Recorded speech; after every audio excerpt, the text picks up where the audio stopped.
All right, welcome back. Our GMC Sierra tweet of the night is this one about Lionel Messi, and the contract promises to be the biggest signing in the 27-year history of the MLS. Terms include an option for part ownership of Inter Miami. Terms also include a cut of revenue for new subscribers to Apple TV's MLS Season Pass. That's a lot of money potentially there, Chris. The other thing is, tonight, season tickets for the Miami soccer team went up by 1,000%. So somebody's going to pay for this, and it's going to be the fans who want to do it, but it doesn't matter. We've seen Taylor Swift concert tickets go for $4,000 a piece. People will pay to see Messi. I'm trying to think of like a true analog to this. Let's say hockey was like in the United States, for whatever reason, hockey was just like really a not very popular sport at all. Maybe in some markets that's not all that far-fetched. And you had Mario Lemieux or Wayne Gretzky at the end of their careers, but still very close to being near the tops of their games, and they went somewhere and went to a team that needed them desperately, or maybe went to a team overseas. I don't know. You get what I'm saying here. Mm-hmm. It was a sport that wasn't as popular here. I mean, that's what Messi is. I mean, instantly legitimizes the league in a way that no other star who's jumped over could. The only other guy that would be close would be Cristiano Ronaldo for name recognition. We know he's not doing that. I think speaking of the Saudis, he's playing for a Saudi team right now for gobs of money.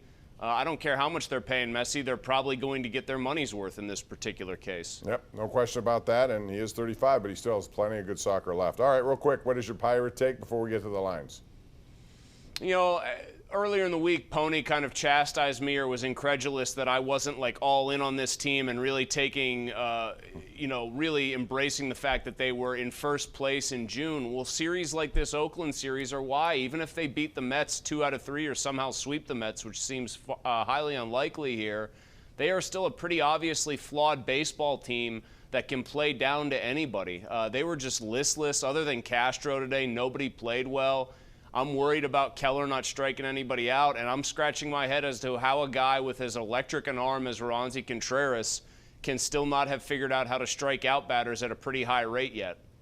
Yeah, all things to be concerned about, no doubt. Let's go to the lines. We got Martin in Plum, our first caller here tonight. What's up, Martin? I feel like the Pirates are like a bipolar girlfriend, and I'm dating her, you know. She's up, she's down. I don't know what to expect. It's like, but you still love them, you know. And I just hope they can get their stuff together. Yeah, I mean, a lot of people hope that happens, but it will take more consistent efforts, especially against bad teams. What we've seen, Chris, is they seem to play better baseball against good teams, and then these teams come in and they go into, fundamentally flawed performances. And, we saw a lot of that last night and into today as well. I don't know if they play better against good teams. The Jays and Rays whacked them in consecutive series, and those are probably the best teams they've seen. Same with the Astros. The Cardinals are technically or were the worst team in the NL when the Pirates swept them, so they beat a bad team there, even if it didn't feel like it. I think the problem for the Pirates is like the Braves just had 2 or 3 taken from them by the Athletics not that long ago, but Atlanta has won a World Series recently. They've earned the benefit of the doubt. The Pirates in no way, shape, or form have managed to do the same. Chuck in Uniontown is on the air right now. Hey, Chuck.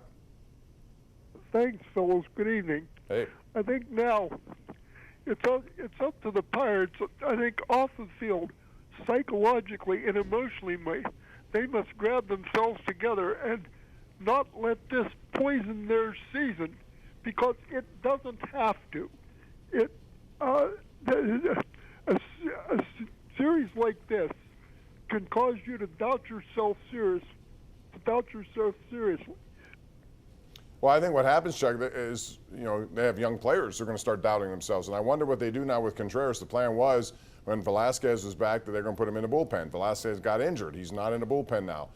He has to do something here, Chris, because whatever it is, he can't figure it out, and you can't afford to have him out there not being able to get through Who's 4 the or better 5 option? innings. It's I always think nice Quinn to hear from Priester Chuck. would be my Quinn Priester would be my stunk. answer. He's not looking very good all of a sudden down in AAA. Like you're still promoting him because the other guy's not good? Yeah, I would. Luis Ortiz has been up and down. I wouldn't wait. I look at a guy like Ellie De La Cruz from Cincinnati. He's 21. They just said, let's bring him up. And he's been written. I know it's only 2 games. He had a 458-foot home run.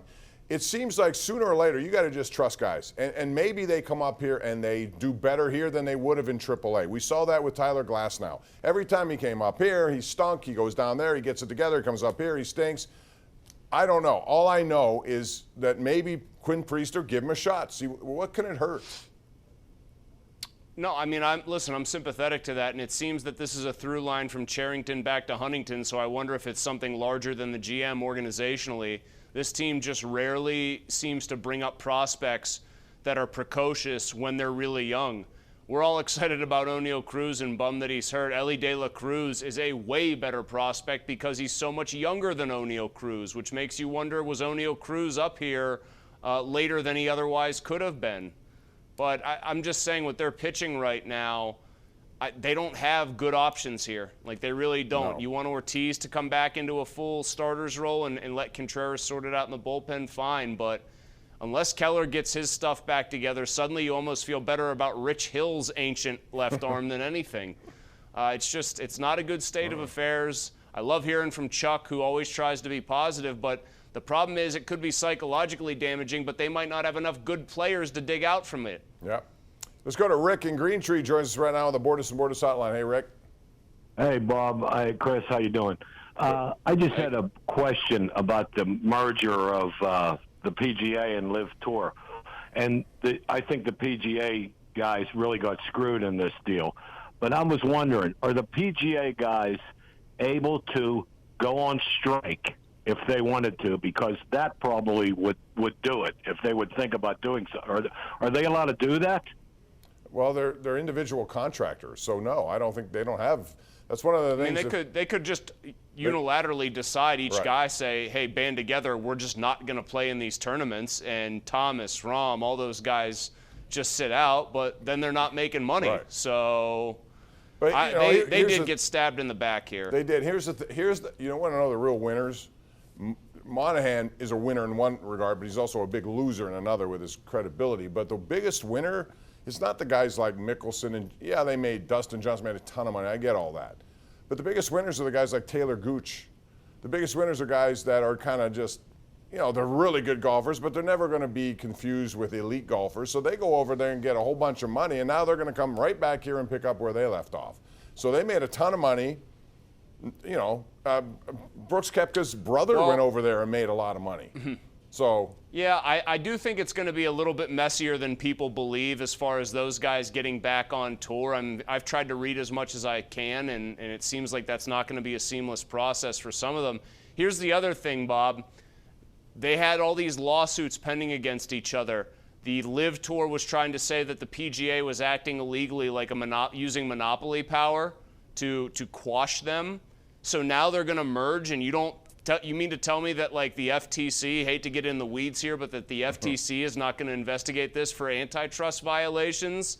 I would hold your horses if you are calling, like, if anybody out there is calling this a fully done deal. It could get squashed by an actual regulatory body here. That is a non-zero proposition. I agree. Let's go to Jimmy in Point Breeze, who joins us on line 2. Hey, Jimmy, what's up before we go to break? Hey, thanks, guys. Hey, Bob, I got to agree with you. I think it's time to get Priester up here. Like, let's get him some time throwing against the big leagues and seeing what he can do. Even if it's out of the bullpen, with the struggles we've been having with the starting rotation, I think it's time to see what he can do. Well, I'd put him right in the rotation, Jimmy. Thank you very much. The other thing is, how long can they continue to have the catching combination, especially with, and all due respect to Austin Hedges and his abilities as a defensive player, but at some point, you have a number 1 pick down there. If he continues to hit the ball, we haven't seen it yet, but if he continues to hit the ball AAA the way he did in AA, how soon does he get up here? He's 20, what is he, 23, 24, maybe in that range? He's old. Yeah. They're not. These aren't young guys. These aren't kids. These aren't, 21-year-old for the Pirates is like in high A ball if he's lucky. It has probably been my longest running point of frustration, is that at least the outside appearances, anecdotally, it makes it seem like other teams have their best prospects come up when they're 21 or just turned 22, and the Pirates just have these guys lingering in the minor leagues for what seems like an endless amount of time to no greater effect on their future career. All right, and it's time. And I don't care what you think about guys who are up here as veterans. It doesn't matter. You try to get the best talent. If you're really trying, you have a chance to do something in this division because it's pretty much wide open. Do something with some of these guys and start trusting them. We got to take a break here. We'll come back. 412-575-2600. It's the Nightly Sports Call brought to you by Ireland Contracting.